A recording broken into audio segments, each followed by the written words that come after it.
I'm here at the corner of Mulberry and State Street in Binghamton, where there are several trees down, including this one right here that was actually ripped straight out of the ground from the root. People that I've spoken to here say that about 10 people have actually stayed here overnight, and a small handful haven't actually left since 4 p.m. yesterday. The city of Norwich is saying goodbye to the Grand Union Supermarket, the only grocery store in the city. This rig will be drilling energy from the ground and transferring it into the surrounding buildings. DEC officials say this will help reduce energy consumption at this location by 84%. The cost to purchase a truck like this has jumped from around $400,000 to $600,000 at the start of the century to north of $2 million today.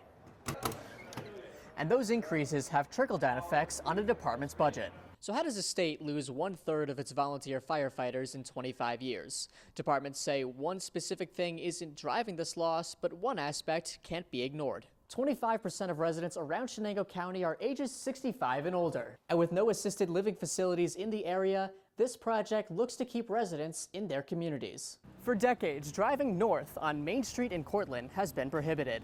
But all that is set to change later this week. Both of these water tanks will be cut in half to decrease the treatment time for the water at the plant to comply with the DEC's nutrient removal limits. This new app, created by a senior at Union Endicott High School, will better help colorblind people like myself identify different colors.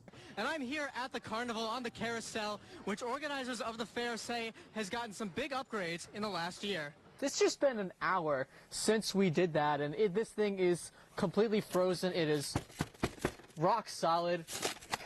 We are here on the 7 seas of Newark Valley, where one family is raising the Jolly Roger to get into the Halloween spirit.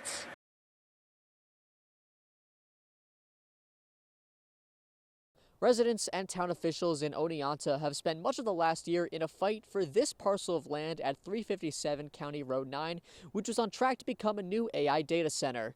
But on Wednesday night, the town board passed a resolution introducing a 12-month moratorium into the construction of data centers. The applicant was asking for a rezone of 150 acres, right? Of pristine farmlands surrounded by community members that have lived there for generations. A company called EcoYoda purchased the property in January 2025, which has previously been used for farming and youth soccer. A for sale sign has since been posted at the entrance. Town Supervisor Will Rivera says he's had no contact with the company. AI data centers and the developers, they come into areas where they are perceived as, we can sneak these in because we're going into rural areas where they perceive us as being dumb, uneducated, and they could use our resources for their own benefits. With locals concerned about potential impacts, Maryland, New York resident Georgia B. Smith was one of many that got people out to town board meetings to voice their opposition.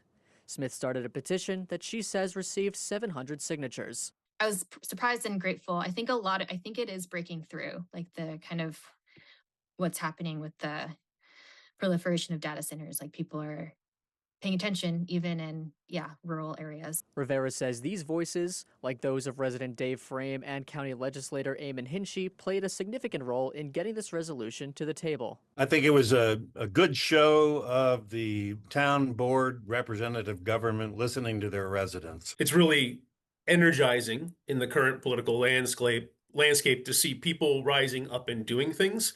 That's just brought me a lot of hope. It's helped me narrow my focus on things that I truly can control with my neighbors. This comes weeks after the town of Dryden instituted a ban on AI data centers following an 18-month moratorium of its own. Rivera sees a similar outcome in Oneonta. Our board was ready to just completely ban data centers and crypto mining yesterday, honestly. But we took a step back and understand that we need to do our due diligence to ensure that we are protecting our town. The town board plans to hold a public hearing on this resolution on April 8th and plans to vote on the moratorium soon thereafter. In Oneonta, Daniel Curren, 12 News.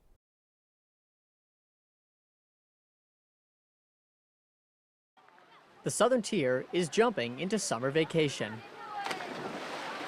And with the extreme high temperatures making their way through the area throughout the holiday weekend, residents are doing whatever they can to enjoy it. Swimming, playing with my best friend. And your brother? And my brother. playing in sand. Well, it certainly beats the winter, and we might as well enjoy it. We can't change it.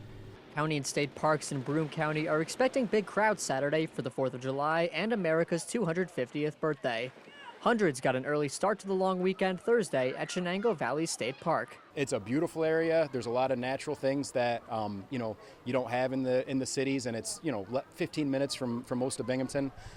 It's an escape for a lot of people into something beautiful and something natural, someplace that it feels good to be.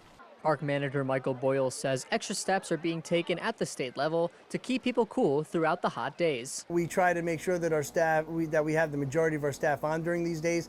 We have been given the authorization to provide overtime for our lifeguards, and that's a double-edged sword. Lifeguards working overtime and working extra hours in this kind of heat. We need to make sure that they're also properly hydrated and that they have proper breaks. Several state parks throughout the southern tier will be open for extended hours going until tomorrow. The beach at Shenango Valley State Park will open 1 hour early and close 1 hour later. Our splash pad again will be open later than that, but if we have swimmers still in the water after 8, then we're going to try to extend our swimming hours to about 8:30, 8:45. But I believe sunset's right around 8:45, which is really when we have to ask people to leave the water at that point for everyone's safety. Boyle recommends anyone vacationing outside this weekend hydrate, stay nourished, and bring cooling towels. In Shenango Forks, Daniel Curren, 12 News.